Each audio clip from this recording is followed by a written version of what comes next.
Conspiración de Pisón. Vamos a ubicarnos en el año 65, después de Cristo, en Roma. Tiempos de Nerón como emperador, ¿no? A comienzos de aquel año 65, varios opositores a Nerón quisieron asesinarlo. Dije, vamos a asesinar a este hombre. Los instigadores eran nobles, senadores y soldados dirigidos por Cayo Pisón, que quería ser designado sucesor de Nerón. Nerón, desconocedor de estas circunstancias, vivía, sin embargo, atemorizado.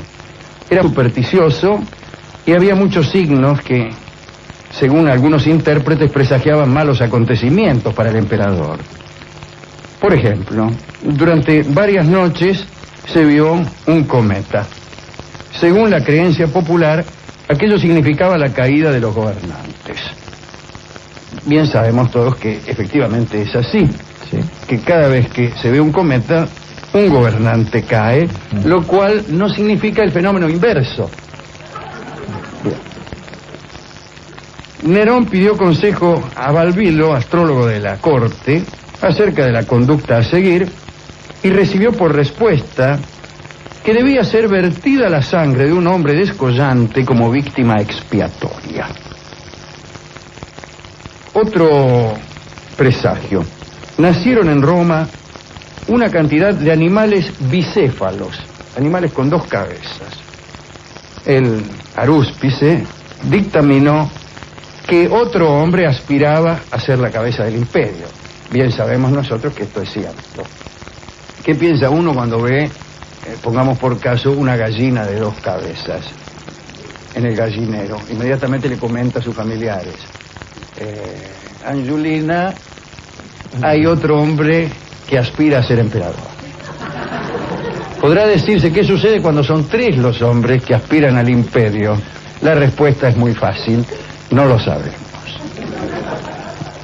Mientras Nerón se recluía y reforzaba su guardia, Cayo Pisón diseñó el complot. Cayo Pisón ignoraba todos estos signos. Pisón estaba emparentado con la más alta nobleza de Roma y se había convertido en un enemigo acérrimo de la dinastía imperial por un motivo que no tenía que ver directamente con Nerón. Más que odiar a Nerón, odiaba al imperio considerado en sí propio. Parece que muchos años antes, el emperador Calígula había humillado a Pisón al tomar por unos días a su esposa para amarla. Después del ultraje, inmediatamente después incluso, Pisón y su mujer fueron desterrados. No se sabe qué es lo que más le molestó a Pisón. Si el abuso de su esposa o el destierro posterior. Durante el gobierno de Claudio, que fue sucesor de Calígula, de quien era el tío por otra parte, se les permitió regresar. Claudio les dijo: bueno, escúchenme, ya está, ahora vuelvan. Pero desde entonces Pisón aborreció a todos los emperadores, no le importó que no tuvieran que ver con sus propios agravios. Así es la gente, ¿veo? Así es la gente. Un lechero, por ejemplo, le ultraja a la esposa y este hombre ya se la toma con todos los lecheros. Sí. Generaliza. Claro. El núcleo de los conjurados, junto a Pisón, se componía de romanos influyentes. Cada uno tenía su propio motivo para participar del golpe. Eran muchos. Citemos a los que tenían más fama. Anio Lucano, el famoso poeta, a quien Nerón, por orden imperial, había prohibido escribir y recitar en público sus obras, que es como condenar a muerte a un poeta, ¿no? La obra más conocida de Lucano es La Farsalia, que, si yo no recuerdo mal, es una historia acerca de las guerras que hubo entre Julio César y su enemigo, mejor dicho, Pompeyo. Otro conspirador era Afranio Quinciano, un senador que estaba ofendido porque Nerón lo había tratado de pederasta, creyendo que le decía pedicuro.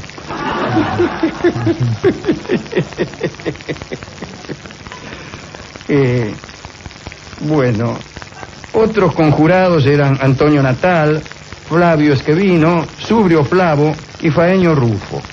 La comunidad de conspiradores se reunía bajo el mando de Cayo Pisón de manera irregular en lugares secretos. Naturalmente, no se va a reunir de manera regular en lugares públicos para hacer conspiraciones, con carteles en la puerta. Conspiración contra el emperador Nerón. Reunión hoy a las 18. No faltar. Bien.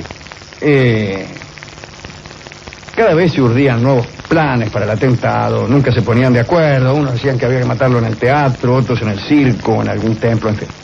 Por fin llegaron a un acuerdo. El 19 de abril del año 65, día de Juegos Circenses, en honor de Ceres, cuando Nerón se presentara en público, uno de ellos, el más fuerte, se arrojaría a los pies del emperador y, simulando hacerle una petición, lo derribaría. No es muy imaginativo el plan. No es muy creativo. Y presenta muchos riesgos.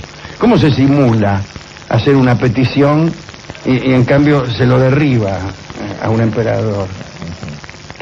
¿Cuál es el grado de parentesco entre los movimientos de una petición y de un ataque con propósitos criminales? No lo sé. El caso es que en ese momento estaba previsto que Flavio Esquevino iba a sacar un puñal y lo clavaría en Nerón, que ya se calculaba que estaría caído.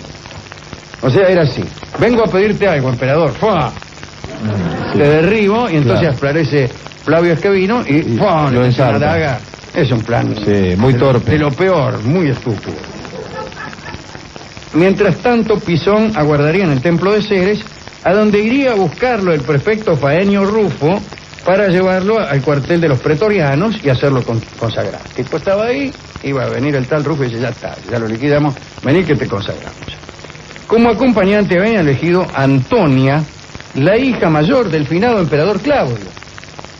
Debe ser la hija de Agripina también, que era muy querida por el pueblo. Era querida porque Antonia había rechazado una proposición matrimonial de Nerón. Y el pueblo le tenía respeto por eso. Por la valentía, ¿no? Por la valentía que había que tener para rechazar a Nerón. Claro. La conspiración, bueno, fracasó. ¿Para qué vamos a hacer suspenso, no?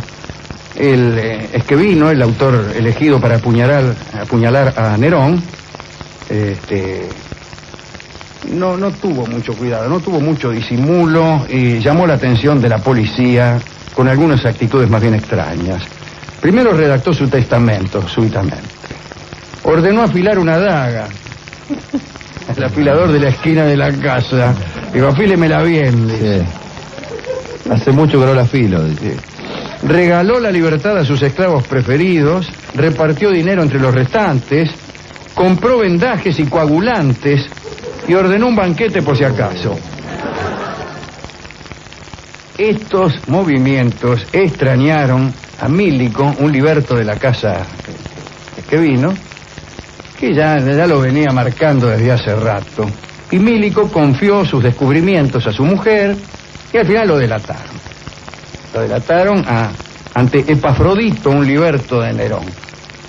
Epafrodito, el liberto de Nerón, se aterró al oír aquellas noticias, sacó de la cama al emperador y dijo, mire, aquí lo que está pasando, qué sé yo. Y Nerón se creyó todo. Tras de una serie de indagaciones, empezaron las represalias.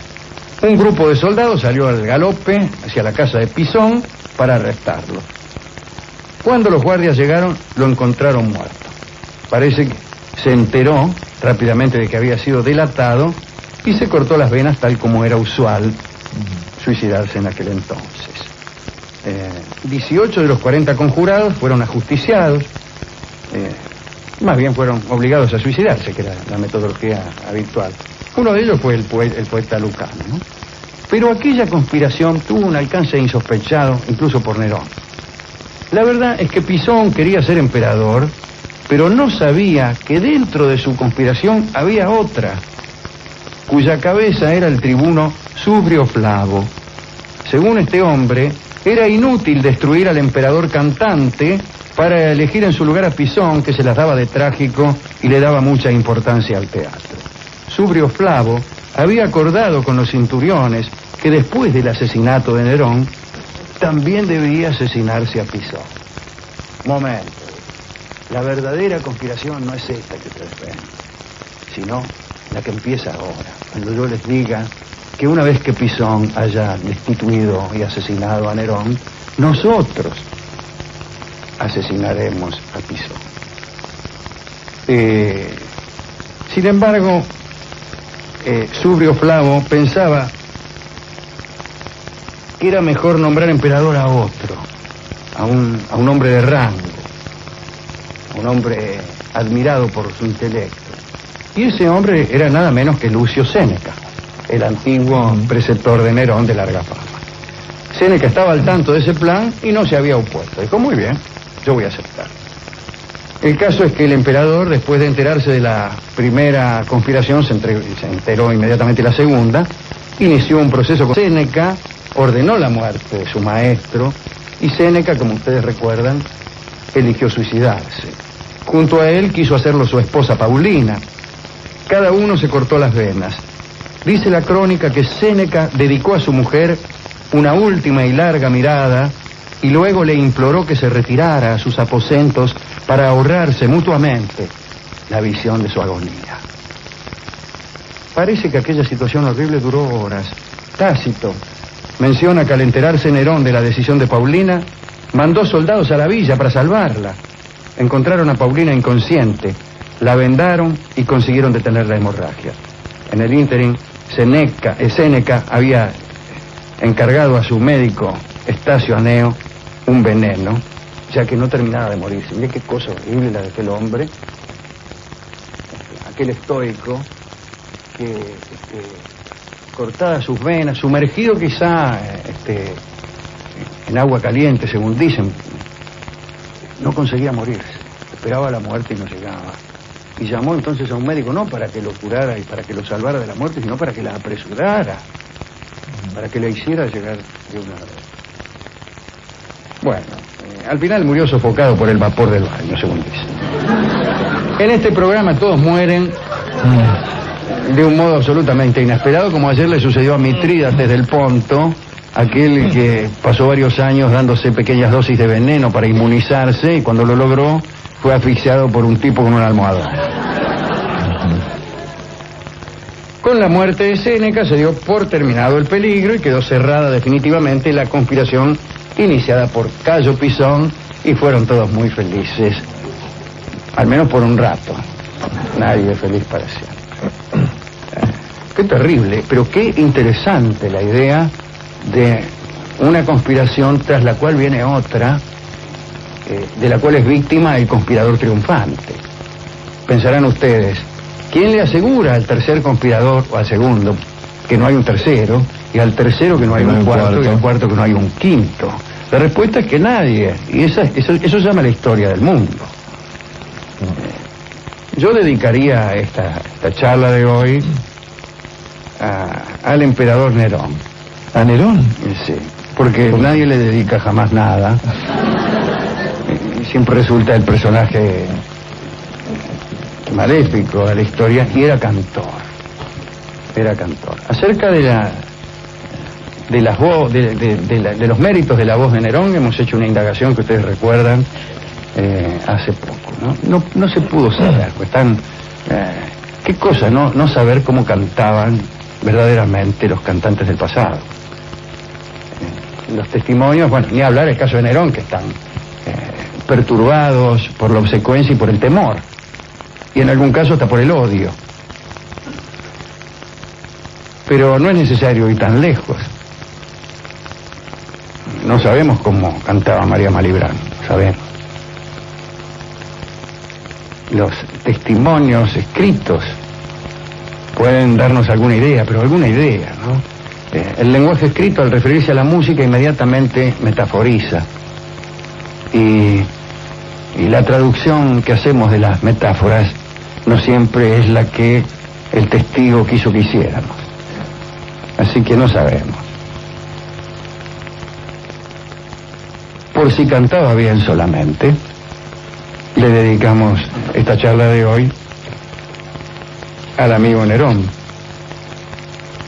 Y ya que se trata de cantar bien, hemos elegido como canción para ilustrar la historia de estas conspiraciones un tango que tiene por título La emoción que comenzó la primera de estas conspiraciones. Pisón estaba enojado porque alguien había abusado de su mujer. Estaba rencoroso, no quiso perdonar. Como Abrazado a un rencor es un tango que ha sido compuesto pensando en aquel rencor contra la institución del imperio que sentía Pisón. Desde luego el autor disimula toda clase de referencia, dejando que nosotros mismos hagamos los traslados correspondientes, las sustituciones que nos lleven a comprender que el verdadero protagonista de este tango es Pisón y que el rencor que siente es hijo de la humillación que le impuso Calígula. El que canta es Carlos Gardel, como Abrazado a un rencor.